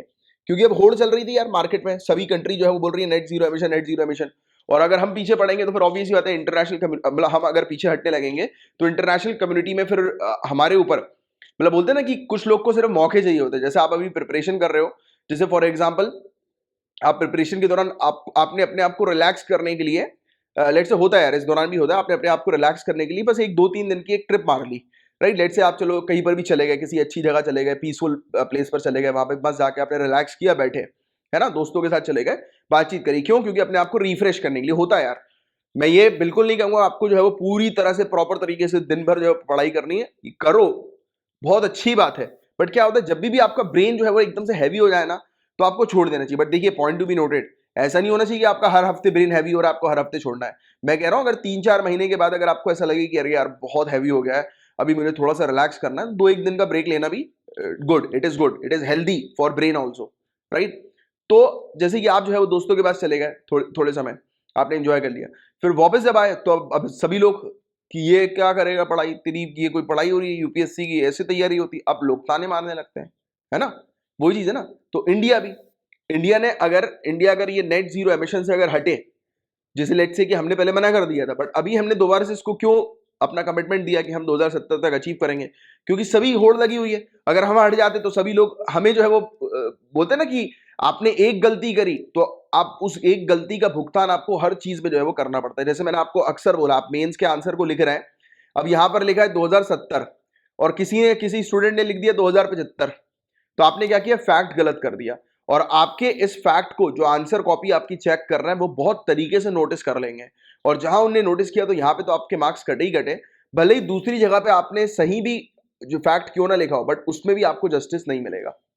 ये मान के चलिए आप, क्योंकि ये एक नेचर होता है ह्यूमन का कि आपने एक गलती करी उसको लोग याद रखेंगे, भले ही 100 अच्छाई क्यों ना कर लो, है ना। तो अगर आप घूमने गए हो अपने माइंड को रिफ्रेश करने, राइट, और वापस आप लौटे हो कि आप दोबारा से जो है वो लगकर तैयारी करोगे, बट बार बार आपको जैसे खाना खाते खाते या फिर किसी दोस्त का फोन आया, क्या कर रहा है, अरे बस यार अभी थोड़ा ट्रिप में गया था, वापस आके फिर से पढ़ाई कर रहा हूँ। अबे यार तू तो यूपीएससी की तैयारी कर रहा है, ऐसी कोई तैयारी होती है क्या? आपको वो लोग डिमोटिवेट कर मारेंगे, राइट। तो वही चीज मैंने आपको बताई कि भले ही आप अच्छा क्यों ना कर रहे हो, अपने लिए क्यों ना सोच रहे हो, जैसे इंडिया ने अपने लिए सोचा कि हम अगर नेट जीरो एमिशन का अगर टारगेट सेट करते हैं तो ये हमारे लिए डिफिकल्टीज हो जाएगी, तो इसलिए हम टारगेट सेट करना नहीं चाह रहे। बट क्या हो रहा है कि सभी लोग जो है वो टारगेट सेट कर रहे हैं, और उस दौरान अगर हमने नहीं किया, राइट, हमने नहीं बोला, तो एक छोटी सी भी और इवन किसी भी कॉन्फ्रेंस में सभी लोग बोलेंगे देखो इनने टारगेट तक सेट नहीं किया है, इनके इंटेंशन नहीं है क्लाइमेट चेंज को ठीक करने के, राइट। तो ऐसे आरोप आने लगते हैं। तो हमने सोचा कि क्या मतलब इस पर्टिकुलर झमेले में पढ़ने का, लो भैया 2070, बात समझ में आई आपके? तो इस तरीके से टॉपिक को समझना है, क्योंकि अपने पहले आर्टिकल्स पढ़ चुके हैं जिसमें क्लियरली मेंशन था कि India is not interested in setting any target for net zero emission, तो हमने ऑलरेडी डिस्कस किया हुआ है, बट हमने अभी टारगेट सेट कर दिया जो आपको थोड़ा सा ध्यान में रखना है। सेकेंडली हमने बोला कि हम 2030 तक इंश्योर करेंगे कि 50% हमारी जो एनर्जी जो होगी वो रिन्यूएबल सोर्सेज के थ्रू आएगी, 50% हमारी एनर्जी, तो ये हमारा टारगेट हमने सेट किया, राइट। और इंडिया जो है वो रिड्यूस करेगी अपने कार्बन एमिशन को 2030 तक अब बिलियन टन, हम लोग 1 बिलियन टन कार्बन डाइऑक्साइड के एमिशन को रिड्यूस कर लेंगे 2030 तक। इवन हमने ये भी कहा है कि हमारी जो एमिशन इंटेंसिटी है पर यूनिट ऑफ जीडीपी की, तो इसको भी हम लोग 45% से कम जो है वो रखने की कोशिश करेंगे। इसका सिंपल से मैं आपको मीनिंग समझाऊं तो हमारी जीडीपी जो ग्रॉस डोमेस्टिक प्रोडक्ट जो होता है, जो इंडिया के अंदर जो भी बिजनेस हो रहा है, आपको पता होगा कि इंडिया की टेरिटरी के अंदर जो भी बिजनेस हो रहा है तो वो कैलकुलेट किया जाता है जीडीपी में, है ना। एक सिंपल से टर्म्स की मैं अगर बात करूं समझने के लिए सिर्फ, तो वो होती है जीडीपी, है ना। यहां पर हम लोग ये कह रहे हैं कि हमारी कमाई का जो भी सोर्स होगा तो हम लोग ऐसा सुनिश्चित करेंगे कि 45% से भी कम जो है, राइट, वो हम लोग रखेंगे। मतलब जो भी सोर्स हो रहा है, यानी जो भी हम कमाई कर रहे हैं तो वो ग्रीन सोर्सेज के थ्रू कमाई करें, यानी कि उस कमाई पे, जैसे एग्जांपल के तौर पर अगर मैं आपको दूं, लेट्स से कि एग्जांपल अगर ले हम लोग एक चीज का, जैसे कि फॉर एग्जांपल कि एक कोई फैक्ट्री है, ठीक है, एक फैक्ट्री है जो कि कार्बन डाइऑक्साइड को एमिट करती थी और उससे जो इनकम हुई वो जीडीपी का हिस्सा बनी कि नहीं बनी, तो फैक्ट्री से इनकम जीडीपी का हिस्सा बनी। तो हम कह रहे हैं कि उस फैक्ट्री को हम लोग जो है वो कन्वर्ट करेंगे, उसको ऐसा बनाएंगे कि वो ग्रीन मतलब आप कह सकते हैं कि ग्रीन हाउस गैस एमिशन जो है वो ना करे। अरे ट्रांसपोर्टेशन का एग्जांपल लो, सबसे बेस्ट, ठीक है, ट्रांसपोर्टेशन का एग्जांपल में आपको समझ आएगा। अभी तक जैसे कि फॉर एग्जांपल गाड़ियां जो मार्केट में बिक रही हैं, अब गाड़ियां जो बिकेंगी उससे गाड़ी वाली कंपनी का प्रॉफिट होगा, राइट। तो इंडिया की टेरिटरी में जो गाड़ियां बिक रही हैं गाड़ी वाली कंपनियों का प्रॉफिट हो रहा है, तो वो जो प्रॉफिट होगा यानी कि वो जो इनकम होगी वो भी तो जीडीपी का हिस्सा ही जो है वो बनेगी। इंडिया की जीडीपी उसी का हिस्सा हम लोग को देखने को मिलेगी कि हमारी कंट्री के अंदर जो भी प्रोडक्शन हो रहा है उससे जो भी कमाई वगैरह हो रही है वो जीडीपी का हिस्सा है ना। तो अब ये क्या है, ये जीडीपी का हिस्सा बन गया, है ना, हमारी कंट्री की, तो ये प्रोडक्शन हुआ। अभी तक ये जो कार वाली कंपनी थी वो कौन सी गाड़ियां मार्केट में बेचती थी? कन्वेंशनल व्हीकल, पेट्रोल से चलने वाली। अब इसने अपनी टेक्नोलॉजी को चेंज किया, अब ये इलेक्ट्रिक व्हीकल्स की सेलिंग कर रही है। तो अब ये समझो आपकी इलेक्ट्रिक व्हीकल जो होती है वो एनवायरमेंट के लिए कितनी अच्छी है, कार्बन डाइऑक्साइड का एमिशन नहीं कर रही, है ना।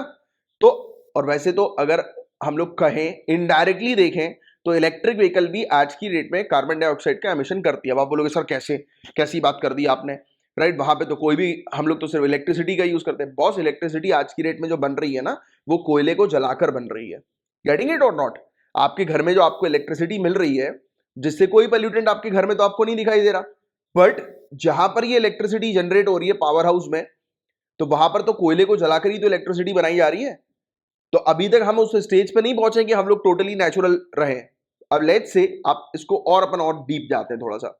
इसको ऐसे समझो कि कोई कार मैन्युफैक्चरिंग कंपनी है, उसने कार बनाई, तो उसने ये फैसिलिटी भी दी कि सभी कार जो भी खरीद रहे हैं तो उनको एक उन्होंने वो दे दिया कि सोलार चार्जर, ठीक है, सोलार चार्जर कि आप एक काम करो, ये एक बैटरी है, इस बैटरी को सुबह सुबह अपने घर की छत पे रख दिया करो, 4-5 दिन तक रखो, वो चार्ज हो जाएगी और वापस अपनी गाड़ी में लगाकर शिफ्ट कर लो। 100 किलोमीटर या 200 किलोमीटर आपकी चलेगी, इसकी रेंज होगी। तब ऐसी कार इसने बना ली। अब ये वाली जो इलेक्ट्रिक कार जो होगी गाइस, ये जो कार होगी ये सोलार पावर्ड इलेक्ट्रिक व्हीकल्स होंगी। तो ये जो व्हीकल होंगी, ये व्हीकल को मैं कह सकता हूं कि ये कंप्लीटली ग्रीन है, कंप्लीटली एनवायरमेंट फ्रेंडली है। अब गेटिंग द पॉइंट। तो यहां पर यही चीज कही जा रही है कि हम लोग जो जो पर यूनिट जीडीपी का, जितना भी हम लोग जीडीपी को जो कंट्रीब्यूट करता है, जो भी चीज, तो हम ऐसा करेंगे कि इसमें 45% से कम हमारा कार्बन डाइऑक्साइड एमिशन की इंटेंसिटी इसमें रहे, राइट। 45% से कम, यानी कि हम लोग कम करें कि कम कार्बन डाइऑक्साइड एमिशन में ज्यादा हमारा जीडीपी जो है वो इक्विवेलेंट रहे, राइट। अंडरस्टैंडिंग इट कि कम मतलब एनवायरमेंट पोल्यूशन वाली चीजों का या कम कार्बन डाइऑक्साइड एमिशन वाली चीजों का मेन कंट्रीब्यूशन हमारे जीडीपी पर रिफ्लेक्ट हो। ये चीज यहां पर बताई जा रही है। गेटिंग इट और नॉट? तो ये इस प्रकार से चीजों को समझने की कोशिश किया करो, डिकोड करने की कोशिश किया करो। मैं जानता हूं कि मैं थोड़ा ज्यादा इस पर टॉपिक पर एक्सप्लेनेशन दे रहा हूं, और ये जरूरी भी इसलिए गाइस क्योंकि ये टॉपिक आपके लिए बहुत ज्यादा इंपॉर्टेंट है। दैट्स वाई इस टॉपिक पर मैं थोड़ा सा ज्यादा टाइम आपका ले रहा हूं, राइट। ये चीज भी आप थोड़ा सा ध्यान में रखिए कि हमें जो है वो 500 गीगावाट को, रिन्यूएबल एनर्जी के 500 गीगावाट को 2030 तक अचीव करना है। तो ये हमारा टारगेट है 500 गीगावाट का, राइट, जिसे हमें 2030 तक अचीव करना है। देखिए पहले जो हमारा टारगेट था वो 450 गीगावाट का था, अब इसको बढ़ाकर हमने 500 गीगावाट कर दिया। तो ये पॉइंट आप ध्यान में रखिएगा कि हमें रिन्यूएबल एनर्जी से जो एनर्जी जो जनरेट होती है रिन्यूएबल एनर्जी सोर्सेज के थ्रू, तो वो 500 गीगावाट की एनर्जी हमें 2050 तक जनरेट करनी है। And what needs to be done ahead, तो इंडिया के द्वारा जो सजेशन दिए गए, पहली बात तो यही हमारा एक ही सजेशन है कि भैया सबसे पहले तो वो डेवलप्ड कंट्री जो है वो डेवलपिंग कंट्री को जो कमिटमेंट उन्होंने किया है $100 बिलियन का या $1 ट्रिलियन का क्लाइमेट फाइनेंस को लेकर, तो वो जल्दी जल्दी करो, है ना। साथ ही साथ हम इस प्रिंसिपल के ऊपर बहुत ज्यादा फोकस्ड है, principle of equity and common but differentiated responsibility and respective capabilities. What does this mean? देखिए हमें क्या चीज देखने को मिल रही है कि जो डेवलप्ड कंट्रीज हैं उन्होंने ऑलरेडी इंडस्ट्रियलाइजेशन का भरपूर फायदा उठाया, राइट, और भरपूर एनवायरमेंट को आप कह सकते हैं डैमेज किया, पॉल्यूटेंट्स रिलीज किए, आज की डेट में पैसा कमाकर वो बैठ गई और वो अब बड़ी बड़ी बातें कर रही है क्लाइमेट चेंज को, इम्पैक्ट को रिड्यूस करने की, क्योंकि उनके पास तो पैसा है भाई। बट जिन डेवलपिंग कंट्री के पास पैसा नहीं है, राइट, तो उनको भी ऑब्वियस ही बात है कि उनको भी एनवायरमेंट पर अपना कंट्रीब्यूशन देना ही है, एनवायरमेंट के इंपैक्ट को रिड्यूस करने पर अपना कंट्रीब्यूशन देना ही है।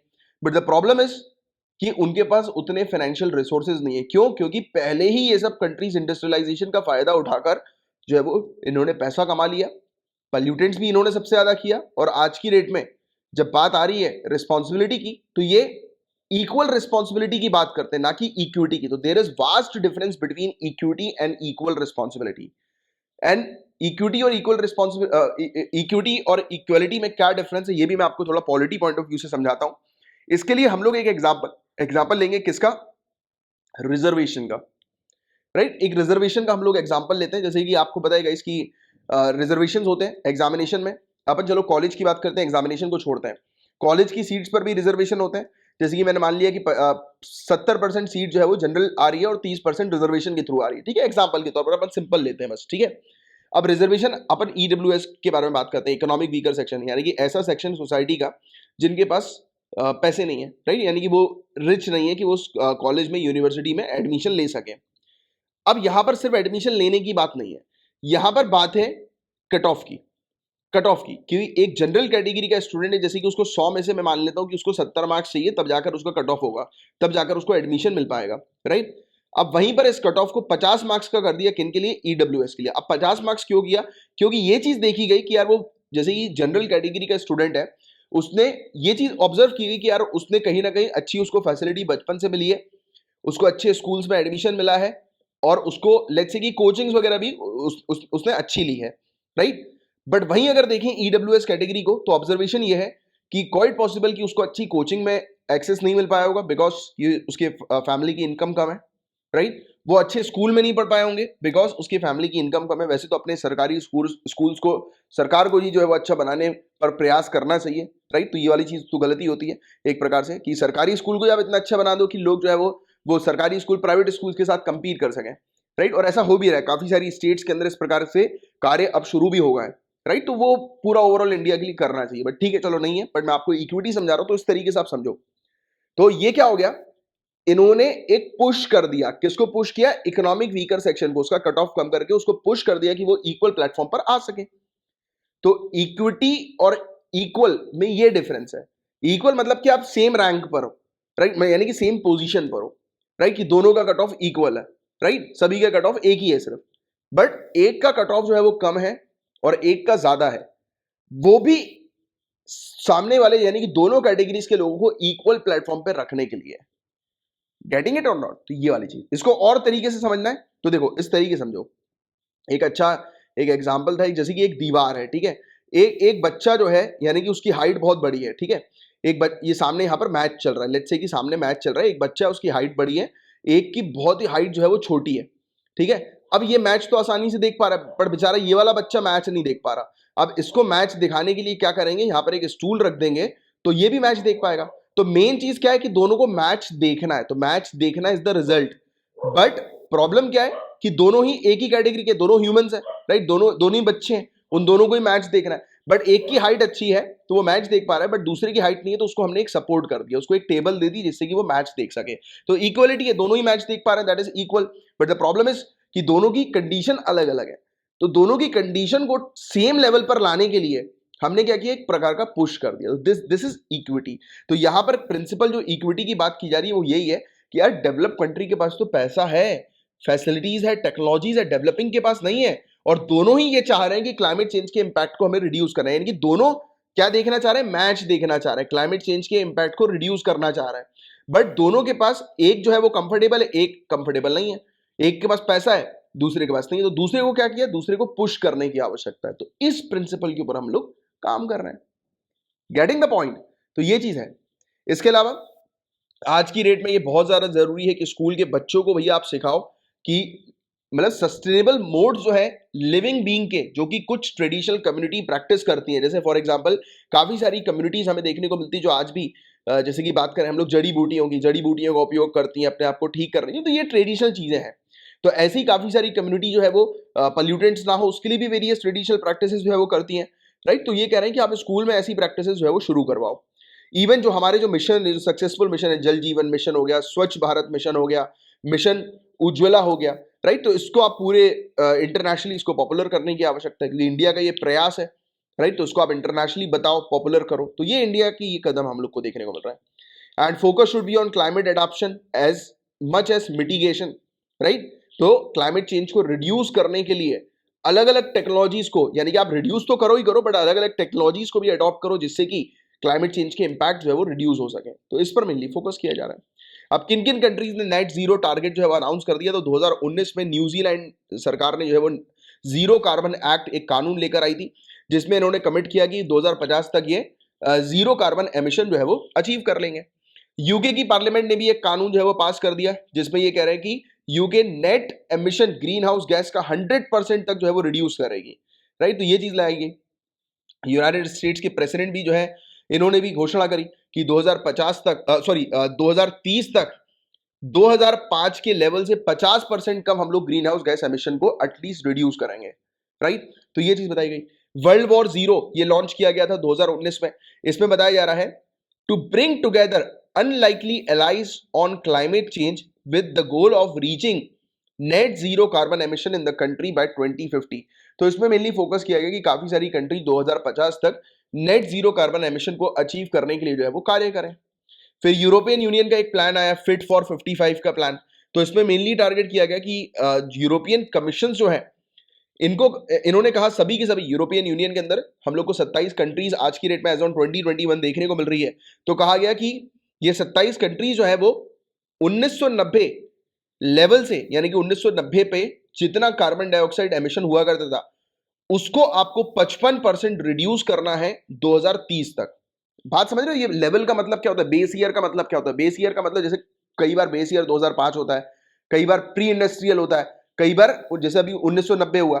मतलब कि 1990 में जितना कार्बन डाइऑक्साइड एमिशन हुआ करता था, जितना पॉल्यूटेंट एनवायरमेंट में हुआ करता था, उस लेवल से आप 55% जो है वो रिड्यूस करोगे 2030 तक। इसका मतलब ये हुआ, तो ये यूरोपियन यूनियन का एक प्लान है फिट फॉर 55 का 55% कार्बन एमिशन को रिड्यूस करने का, है ना। और चाइना ने 2060 का टारगेट लिया कि हम लोग नेट जीरो जो है अचीव कर लेंगे 2060 तक, राइट। एंड इसके अलावा ये बोल रहा है कि 2030 के बाद से ही मतलब जितना जो पीक पे था कार्बन डाइऑक्साइड का एमिशन उसको ये रिड्यूस करेंगे और उस पीक पर जो है वो लाने नहीं देंगे। तो ये चाइना ने ये वाली चीज कही। अब नेट जीरो का मतलब क्या होता है ये मैं आपको ऑलरेडी जो है वो समझा ही चुका हूं। इसका मतलब कार्बन न्यूट्रलिटी होता है। इसका मतलब ये नहीं है कि एक कंट्री जो है वो पूरी तरह से एमिशन को डाउन कर देगी, जीरो कर देगी, ऐसा नहीं है। इसका मतलब ये है कि जितना वो एमिशन करेगी उतना ही उसका वो करेगी, कंपनसेट करेगी। मतलब कि आपने जैसे मैंने आपको बताया ना कि एक फैक्ट्री जितना जैसे लेट्स से कि जितना कार्बन डाइऑक्साइड का एमिशन कर रही है तो उन्होंने एक जगह पर बहुत सारे प्लांट्स लगा दिए, राइट, कार्बन सिंक का जो काम करेंगे, है ना। Basically net zero is a state in which a country emission are compensated by absorption and removal of greenhouse from the atmosphere. Simple सी बात कि इसका मतलब ये नहीं कि एक कंट्री जो है वो कार्बन डाइऑक्साइड के एमिशन को नहीं करेगी, करेगी, बट वो उसको कंपनसेट करेगी दूसरी चीज के थ्रू, दूसरी कोई चीज एक्टिविटीज के थ्रू, या फिर आजकल तो बहुत सारे हम लोग को मशीन भी देखने को मिलती है जो कि कार्बन को कैप्चर कर लेती है, कार्बन कैप्चरिंग डिवाइस जैसे आप बोलते हैं, राइट। बट सवाल यही है कि उसको आपने कैप्चर तो कर दिया बट कहीं ना कहीं तो उसको रिलीज करोगे। तो अभी बताया जा रहा है कि इस कार्बन से हम लोग वेरियस चीजें जो है वो बना सकते हैं, राइट। वेरियस यूज की चीजें जो है वो वेरियस चीजें यूज में लाई जा सकती हैं। तो ये सब बातें हैं।